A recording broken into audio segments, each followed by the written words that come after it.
नमस्कार, मी रुशाली यादव सारंग. बुलेटिनच्या सुरुवातीला पाहूयात विधानसभा रणसंग्राम संदर्भातल्या टॉप 9 बातम्या.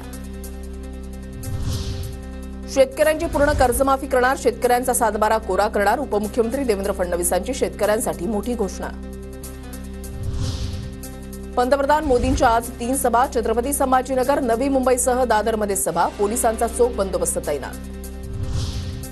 भाजपकडून माझा बूथ सर्वात मजबूत अभियान. विधानसभा निवडणुकीच्या पार्श्वभूमीवर भाजपचं नवं अभियान.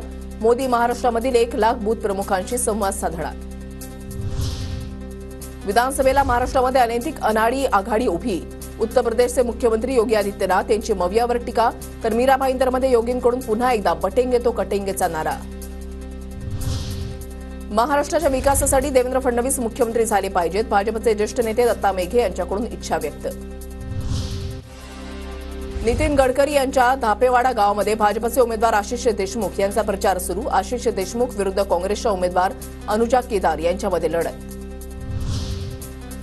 राहुल गांधी का इंदिरा गांधी जरी स्वर्गातून आल्या तरी कलम 370 लागू होणार नाही. धुळ्याच्या सभेमध्ये अमित शहांचा काँग्रेसवर निशाणा.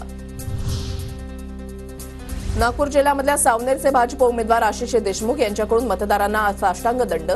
प्रचार सभेदरम्यान आशिष देशमुख यांनी व्यासपीठावरूनच नमस्कार करत मतदारांकडे आशीर्वाद मागितला.